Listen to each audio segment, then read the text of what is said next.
Hello friends, कैसे हैं आप सब। आशा करता हूँ अच्छी होंगी। जैसा कि आप लोग जानते हैं कि एसएससी सीपीओ जो दिल्ली पुलिस में एसआई वगैरह बनते हैं, उनका जो नोटिफिकेशन है वो आ चुका है। मतलब एसएससी ने पोस्ट रिलीज करी है सीपीओ के थ्रू, कल ही रिलीज करी है। तो उसके बारे में जो नोटिफिकेशन है उसकी जानकारी मैं आप लोगों तक लेकर के आया हूँ। जैसा कि आप लोग देख रहे हैं यहाँ पर एसएससी का जो कमीशन है, स्टाफ सिलेक्शन कमीशन, उसके थ्रू ये वैकेंसी रिलीज हुई है। क्योंकि दिल्ली पुलिस में जो भर्तियाँ होती हैं वो एसएससी ही कराता है सीपीओ के एग्ज़ाम के तहत। तो इसके जो, जैसा कि आप लोग यहाँ पर देख रहे हैं, सबमिशन ऑफ ऑनलाइन एप्लीकेशन, जो इसके फॉर्म ऑनलाइन करे जाने वो 17/6/2020 से 16/7/2020 तक किए जाएंगे। इसकी लास्ट डेट 16/7 है। ये कंप्यूटर बेस्ड एग्ज़ाम है। इसका जो प्री एग्ज़ाम होना है, मतलब जो फर्स्ट स्टेज होनी है सीबीटी फर्स्ट, वो 29/9/2020 से 5/10/2020 के मध्य होना है। और जो इसका मेंस एग्ज़ाम, मतलब जो सीबीटी सेकेंड होना है, वो 1/3 मतलब 1 मार्च 2021 में होना है। इसका नोटिफिकेशन जो है वो रिलीज हुआ है। चलिए तो हम लोग डिटेल नोटिफिकेशन देखते हैं। जैसा कि आप लोग देख रहे हैं, सब इंस्पेक्टर जीडीएन सीएपीएफ्स जो एसआई की पोस्ट है, उसका जो पे स्केल है वो 35,400 से लेकर के 1,12,400 है। ठीक है। और वहीं जो सब इंस्पेक्टर एग्जीक्यूटिव मेल और फीमेल जो दोनों निकली हैं दिल्ली पुलिस में, उनका जो पे स्केल है वो भी 35,400 से 1,12,400 रुपये है। ठीक है, ग्रुप सी के अंतर्गत, और ये दिल्ली पुलिस के अंतर्गत आती हैं। ओके, अब यहाँ पर देखिए वैकेंसी जो है, the detail of tentative vacancy are as follow. जो इसके वैकेंसीज हैं वो किस तरह से हैं, ये देखिए। Sub inspector exercise in Delhi police है जो कि मेल के लिए हैं। वहीं दिल्ली पुलिस में फीमेल के लिए भी वैकेंसीज हैं, जैसा कि आप लोग यहाँ पर देख रहे हैं।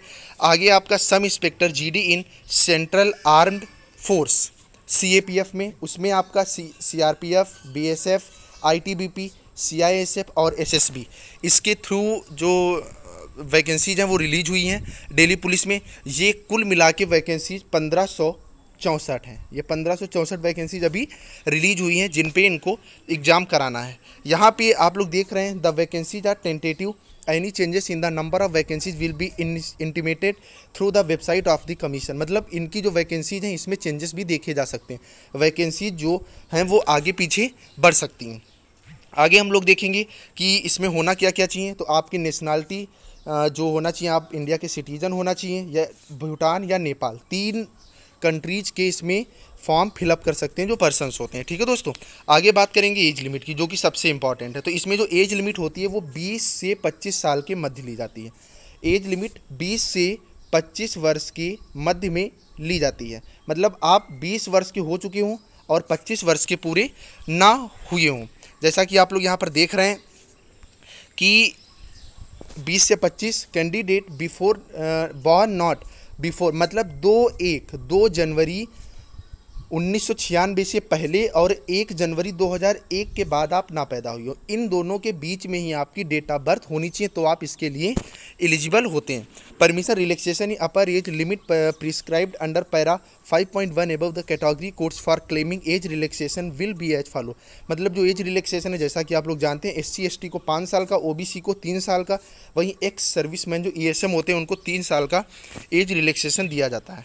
जो विडो हैं, वुमेंस हैं, उनको जो है 35 साल up to 35 years of age, मतलब 35 साल तक की उम्र की जो विडो हैं वो फॉर्म इसमें अप्लाई कर सकती हैं। बाकी ये डिपार्टमेंटल आप लोग देख रहे हैं जो यहाँ पर हैं। आगे हम लोग अब बात करेंगे कि प्रोसेस ऑफ सर्टिफिकेट, इसमें कुछ सर्टिफिकेट भी लगते हैं।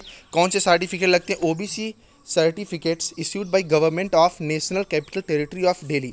मतलब जो OBC का सर्टिफिकेट है वो national capital territory of Delhi, मतलब दिल्ली से ही इशू हुआ होना चाहिए। ठीक है, वो वहीं से इशू किया जाएगा। जब आपकी जॉब, मतलब आपका नाम आ जाएगा, उसके बाद ये सर्टिफिकेट आप दिल्ली, क्योंकि वहाँ की आपको सिटीजन भी बनना पड़ेगा। आगे हम लोग बात करेंगे कि इसमें एजुकेशनल क्वालिफिकेशन क्या है।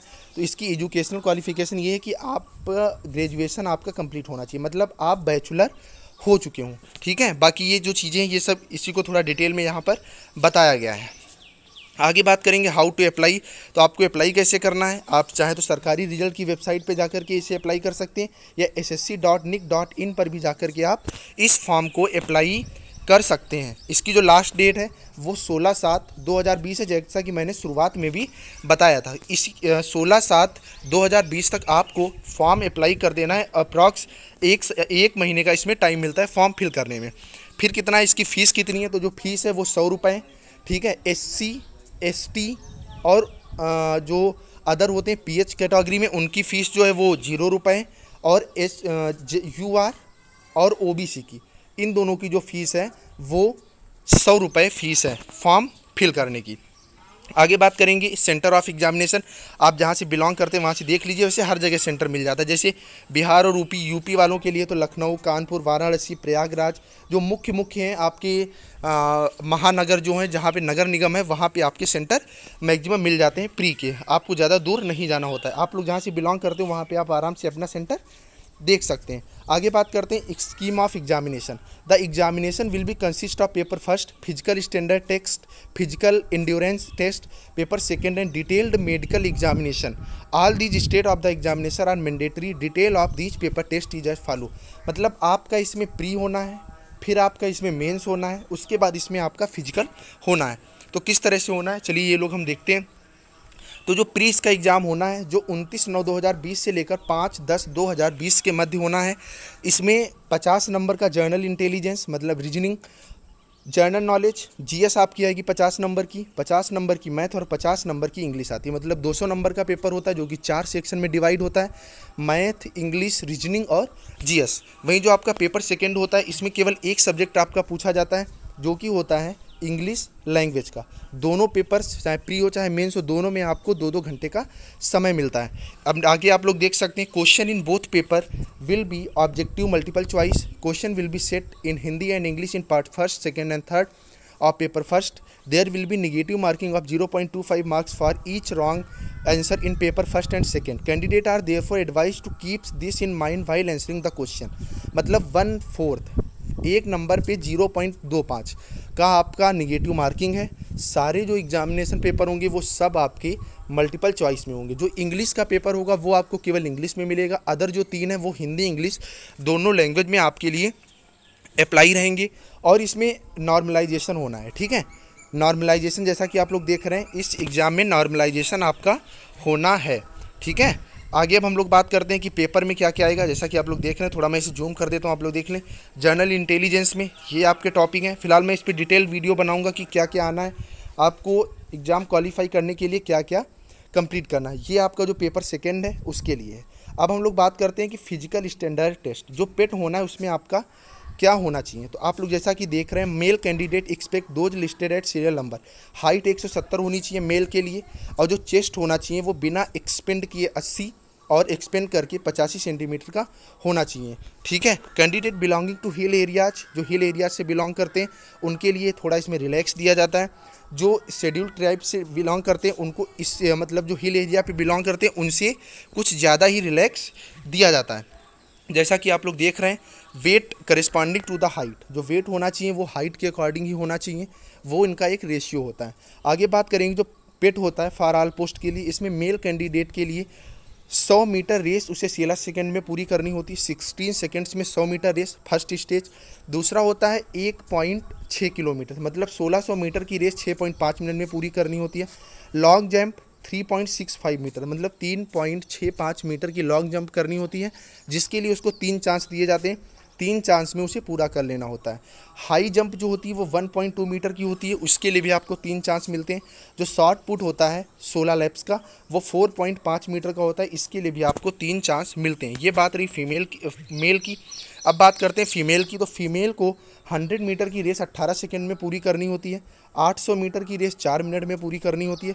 इनकी लॉन्ग जंप 2.7 मीटर और हाई जंप 0.9 मीटर होती है। इन सब के लिए इन्हें 3 चांस मिलते हैं। आगे बात करते हैं, there shall be no minimum requirement of chest measurement for female candidate, ठीक है। यहाँ पे चेस्ट जो है वो फीमेल्स का मेजर नहीं किया जाता है, ओके।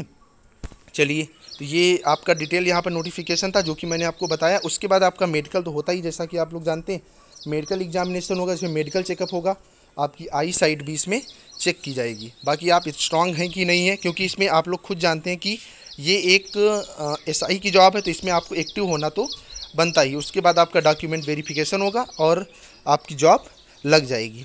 ठीक है दोस्तों, तो ये आपके पास सर्टिफिकेट होने चाहिए। कौन कौन से? आधार कार्ड होना चाहिए, वोटर आईडी, मतलब कोई एक इन दोनों में से होना चाहिए, या पैन कार्ड या पासपोर्ट, ड्राइविंग लाइसेंस, इन सब में से कोई एक होना चाहिए। आगे आपको फॉर्म कैसे फिल करना है, जैसा कि आप लोग देख रहे हैं यहाँ पर, ये आपका फॉर्म का इस बार इन्होंने फॉर्मेट इसी में दे दिया है। किस तरह का फॉर्मेट है आप लोग चाहे तो देख लें। ये देखिए, ये आपका फॉर्म का फॉर्मेट है। इस तरह से चीज़ों को फिल करना है। यहाँ पर आपको डिटेल में सब कुछ बताया गया है कि आपको फॉर्म कैसे फिल करना है। Thank you friends. अगर आप लोगों ने अभी तक मेरा टेलीग्राम ग्रुप ज्वाइन नहीं किया तो टेलीग्राम ग्रुप ज्वाइन कर लें, चैनल को सब्सक्राइब कर लें और बेल आइकन को प्रेस कर दें और वीडियो को लाइक करना बिल्कुल ना भूलें। Thank you.